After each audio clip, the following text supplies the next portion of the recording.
Halo semuanya, selamat siang. Perkenalkan, nama saya Rudi. Saya selaku juru bicara dari Kementerian Pajak ingin membicarakan tentang alasan kenaikan PPN menjadi 11%, masalah kenaikan pajak yang mempengaruhi bisnis dan harga jasa maupun barang. Sebelum saya memulai membicarakannya, pertama-tama mari kita panjatkan puji syukur kita kepada Tuhan Yang Maha Esa yang memberikan kita kesehatan dan kesempatan sehingga pada kali ini kita semua dapat berkumpul pada tempat ini dalam keadaan yang sehat, baik dan tanpa kekurangan apapun. Pada kesempatan ini, saya akan membahas tentang alasan utama dinaikkan tarif PPN 11%. Dengan kenaikan tarif PPN 11%, bertujuan untuk menambah pemasukan penerimaan negara guna memperbaiki kondisi anggaran pendapatan dan belanja negara atau APBN yang secara berturut-turut mengalami defisit selama pandemi. Agar kondisi APBN bisa pulih dan surplus kembali dibutuhkan terobosan baru yang dapat memulihkannya. PPN dipilih pemerintah sebagai space yang tepat untuk pemulihan APBN karena tarif PPN di Indonesia masih tergolong rendah dibandingkan negara lain. Jika melihat tarif PPN negara-negara anggota G20 dan Organization for Economic Cooperation and Development atau OECD, rata-rata tarif PPN di negara tersebut sebesar 15-15,5%. Sehingga di sini terdapat peluang yang tepat agar tarif PPN di Indonesia bisa setara dengan negara lainnya, sekaligus memperbaiki kondisi APBN negara. Alasan lain kenaikan tarif PPN yaitu untuk memperkuat fondasi pajak pada perekonomian negara. Sebagaimana diketahui, pajak berperan besar pada penerimaan negara yang digunakan untuk membiayai berbagai pengeluaran negara, termasuk membiayai program pemulihan ekonomi nasional atau PEN yang hingga saat ini masih berlangsung. Kebijakan kenaikan tarif PPN 11% ini akan dimulai pada hari Jumat tanggal 1 bulan 4 tahun 2022 yang sebelumnya tarif PPN-nya itu adalah 10%. PPN sendiri merupakan pungutan pemerintah yang dibebankan atas setiap transaksi jual beli barang maupun jasa yang dilakukan oleh wajib pajak pribadi atau wajib pajak badan yang telah menjadi pengusaha kena pajak atau PKP. Namun tidak semua harga barang dan jasa, karena ada sebab juga jenis barang dan jasa yang tidak kena PPN. Berikut adalah jenis barang dan jasa yang dikenakan dan tidak dikenakan. Yang kita mulai dari barang dan jasa yang dikenakan pajak terlebih dahulu. Yang pertama adalah penyerahan barang kena pajak di daerah pabean yang dilakukan oleh pengusaha. Yang kedua, impor barang kena pajak. Yang ketiga, penyerahan jasa kena pajak di daerah pabean yang dilakukan oleh pengusaha. Yang keempat, pemanfaatan barang kena pajak tidak berwujud dari luar daerah pabean di dalam daerah pabean. Yang kelima, pemanfaatan jasa kena pajak dari luar daerah pabean di dalam daerah pabean. Yang keenam, ekspor barang kena pajak berwujud oleh pengusaha kena pajak.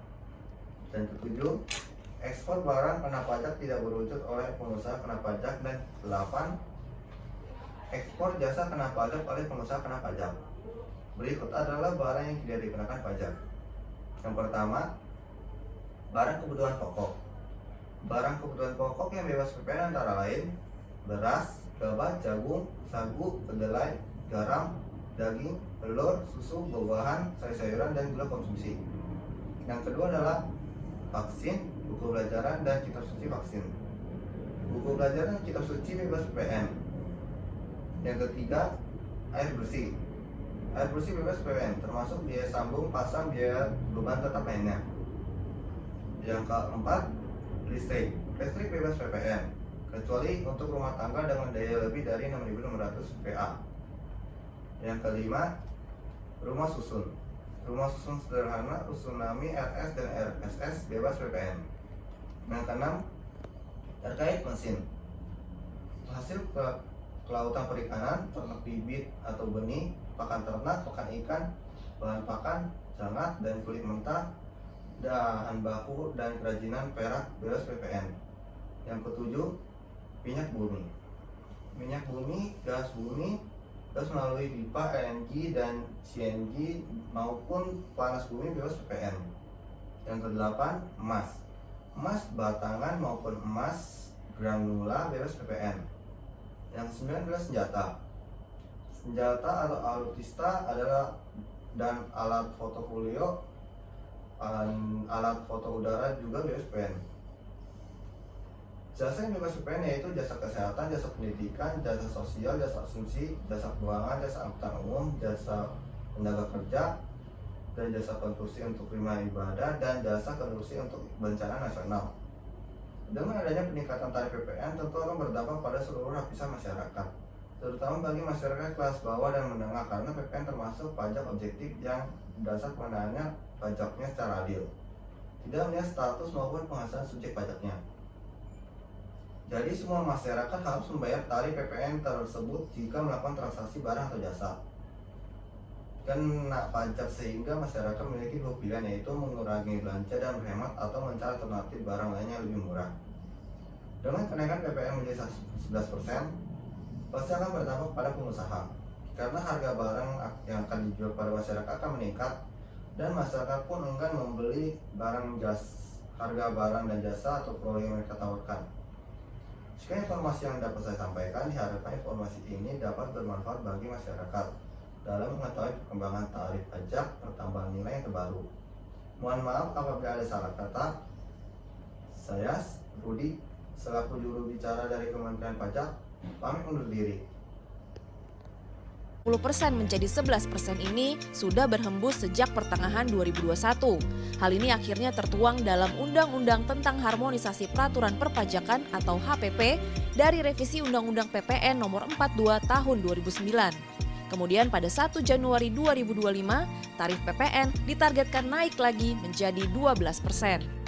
Namun tidak semua barang dan jasa terkena PPN. Ada pengecualian atau pembebasan PPN yang diberikan kepada barang kebutuhan pokok, jasa kesehatan, jasa pendidikan, jasa pelayanan sosial, dan beberapa jenis jasa lainnya. Jadi, menurut pemerintah, perluasan basis PPN ini tetap mempertimbangkan asas keadilan dan kemanfaatan. Kenaikan tarif PPN ini menjadi sorotan banyak pihak, termasuk pelaku usaha.